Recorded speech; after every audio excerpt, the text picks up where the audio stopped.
Fala pessoal, sejam todos bem-vindos aí ao nosso canal de Física. Para quem não gosta de Física, e como eu sempre digo, para quem gosta também, eu sou o professor Luciano Oliveira, e nós viemos aqui bater um papinho sobre a terceira aula de astronomia, quintal, né? Vamos falar sobre o sistema solar e o que compõe o que a gente sabe sobre ele, as grandes descobertas que nós temos sobre ele. Para quem não acompanha, para quem não conhece o canal, eu vou deixar depois os cardzinhos no final para você assistir a aula 1 e a aula 2, né? E sejam todos muito bem-vindos, dá aquele likezinho, compartilhe com os coleguinhas, né? Se inscreva no canal caso você não tenha inscrito, se quiser receber as notificações, né? E daqui para frente, com certeza, vamos trabalhar bastante coisas interessantes. Nessa semana agora que vai entrar, né, trabalharei conteúdos de física, ok? Então, vem comigo, vamos fazer um passeio aí no sistema solar, ok? Então, para a gente falar um pouquinho do sistema solar, a primeira coisa importante, né, para a gente entender a estrutura do sistema solar, né, a gente tem que dar uma estudadinha aqui nos vizinhos, né? Mas vamos lembrar que tudo que a gente sabe de perto, geralmente a gente estuda muito longe, muito fora daqui, para compreender mais ou menos como é aqui. É muito difícil, às vezes, estudar as nossas redondezas, né? Longe, às vezes, é um pouco mais fácil, com tantos telescópios poderosos que nós conhecemos por aí.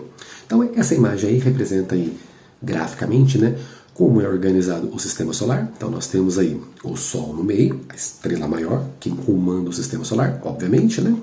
Nós temos a sequência de 4 planetas rochosos, né, planetas em estruturas sólidas, né? Um cinturão, né, de rochas numa zona intermediária, e para o final nós temos aí os 4 planetas gasosos, são planetas gigantes, né, embora são gasosos, né, e para trás nós temos ainda mais uma série de composições pequenas, como Plutão, por exemplo, que já não é um planeta, né, Ceres, né, e tem outros pequenos planetas anões, né, que estão um pouco mais afastados, com órbitas muito longe, com tempo de órbita muito grande, né. Então esse é o nosso sistema solar e é dele que nós vamos falar nessa aula. Né? Então, para a gente entender primeiro como surge o sistema solar, quais são as teorias mais modernas, assim, as mais aceitas, para que justificam aí, né, como o sistema solar foi formado, o sistema solar, na verdade, ele vai partir de uma, teoricamente, né, de uma nebulosa, né, uma região ali onde tinha uma estrela grande se formando, e por intensas explosões, por questão de organização mesmo da própria queima de combustível ou da organização gravitacional dessa nebulosa, né, ali na formação de uma estrela, houve uma grande explosão, né, e nessa grande explosão o que vai acontecer? Simplesmente vai surgir, vai espalhar uma poeira gigantesca, né, gás e poeira, compondo vários elementos químicos nesse processo, né. Devido a essa grande explosão, né, houve essa formação dessa nuvem de gás e poeira, e começou um movimento giratório, né? Porque acredita-se que, por exemplo, a própria estrela na formação ali poderia ter um movimento em torno do seu próprio eixo, e toda explosão, queira ou não, gera movimento, né? Explodir uma granada, você vai ter um espalhamento de vários fragmentos pelo espaço. Então, esses movimentos possivelmente consigam explicar a estrutura hoje de movimento dos planetas em torno do Sol, né? No centro, o que sobra? Um grande disco, né, com temperatura aí de 500 mil graus Celsius, né, com uma grande atividade ali mesmo, né, uma massa gigantesca, vamos dizer assim, né? E o restante, esse gás, essa poeira, foi se espalhando, né? A maioria, grande parte dessa matéria foi se agrupando por força de gravidade, por exemplo, né? Um pouco da influência do calor do Sol ali, do Sol que estava nascendo, que era um Sol, uma temperatura razoavelmente grande, né? E aí começou o surgimento do sistema solar, a formação dos planetas. Talvez tinham muito mais planetas do que conhecemos hoje. Houve várias colisões ali no começo, até que o sistema atingisse aí a maturidade média, que é o que nós estamos passando agora. Uma situação de equilíbrio, mas lembre-se que na aula passada eu disse que nada é eterno, né? Então, se o sistema solar foi formado, com certeza ele tem fim. Então, nós estamos caminhando para o fim do sistema solar. Vai levar bilhões de anos, mas estamos caminhando.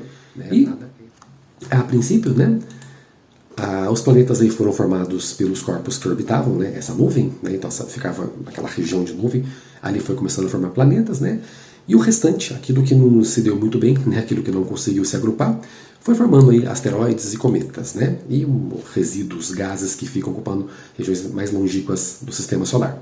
O Sol acabou aí por ocupar a posição central, né? E acabou por conta de ser uma massa muito densa, uma de uma gravidade muito grande, né? E ele conseguiu aí atrair, devido à sua grande força gravitacional, ele conseguiu segurar o restante das coisas e tá aí a composição do sistema solar. Então esse aí é o Sol, né? A distância entre a Terra e o Sol é da ordem de 150 milhões de quilômetros, é um raio médio, porque a órbita não é um círculo perfeito, isso vai vir uma explicação lá na aula de gravitação universal, né? A órbita ela tende a ser uma elipse, né? Embora a nossa é quase um círculo, mas tudo bem. E essa distância de 150 milhões de quilômetros, que é a distância daqui até o Sol, é batizada pelos astrônomos de uma UA, que significa uma unidade astronômica, né? E o Sol é uma estrela de proporções médias, eu já comentei isso lá, falando de estrelas, é uma de proporção média, e talvez média pequena, né? Porque nós temos aí gigantescas estrelas no nosso universo, né? E se você for fazer uma comparação, o Sol pode parecer até eu já falei isso no outro vídeo, ele pode parecer até um carocinho de azeitona perto de um estádio inteiro, tá bom?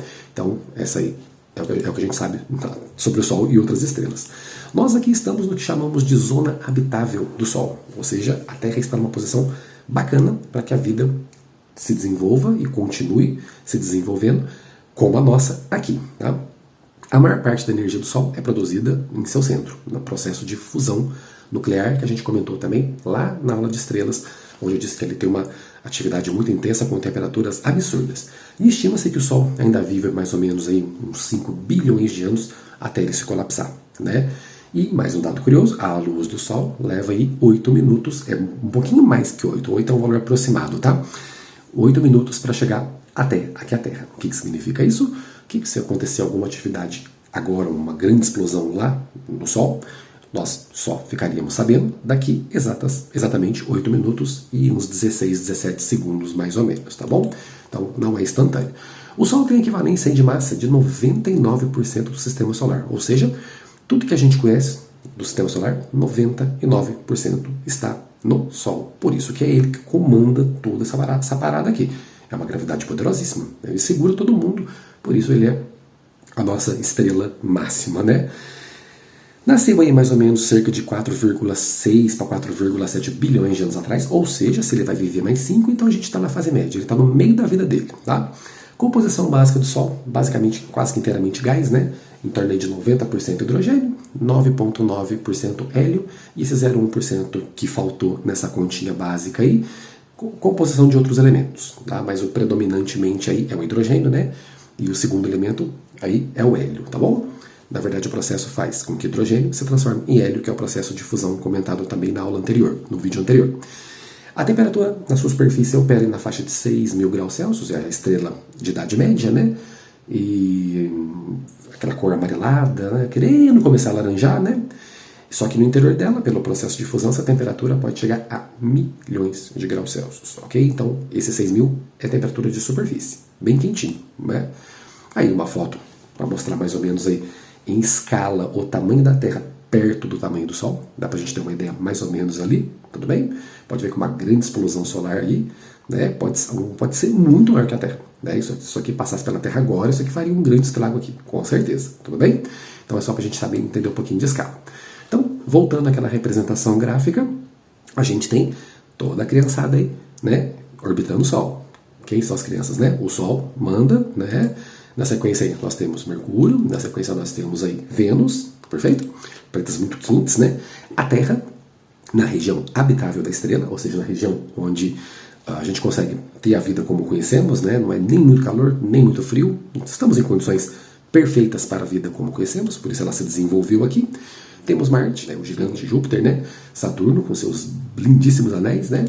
Depois nós temos na sequência Urano e depois Netuno. E tem o Plutão, mas o Plutão não é um planeta por enquanto. Talvez volte a ser considerado planeta.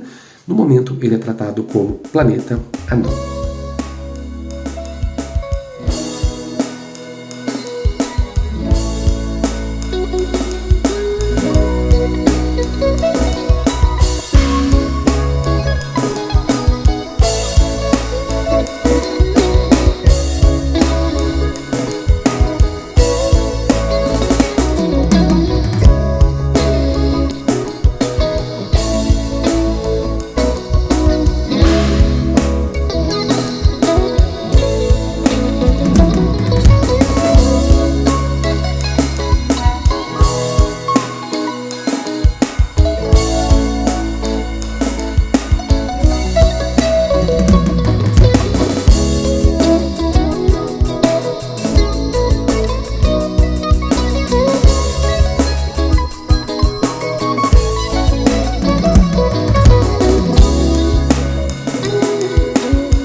aulinha de hoje era mais para trazer essas curiosidades, um pouquinho sobre o nosso sistema, e a partir de agora as próximas aulas serão voltadas mesmo, de fato, para a física. Então vou começar a falar aí conceitos de movimento, já começando a fazer algumas aulinhas de MRU, MRV, para ajudar quem tem dificuldade. Vou tentar trazer um jeito diferente, algumas curiosidades, e também vou trazer aqui, esporadicamente, assim, não pensei, não defini exatamente ainda como, mas as datas, né? Mas vou trazer alguns vídeos sobre história da ciência. Então eu vou tentar pegar uma história de cientistas famosos e de cientistas famosas, né, que marcaram muito a mudança da história da Terra, né, da humanidade, e vou trazer esses vídeos aqui, curtinhos, vídeos rápidos, para vocês conhecerem um pouquinho sobre trajetórias de pessoas muito importantes que nos fizeram chegar até aqui, tudo bem? Então, se você gostou, dá aquele likezinho pra gente, compartilha com o coleguinha e espero que tenha, né, clareado um pouco a cabeça de vocês. Um grande abraço, gente, um beijão no coração e até a próxima aulinha.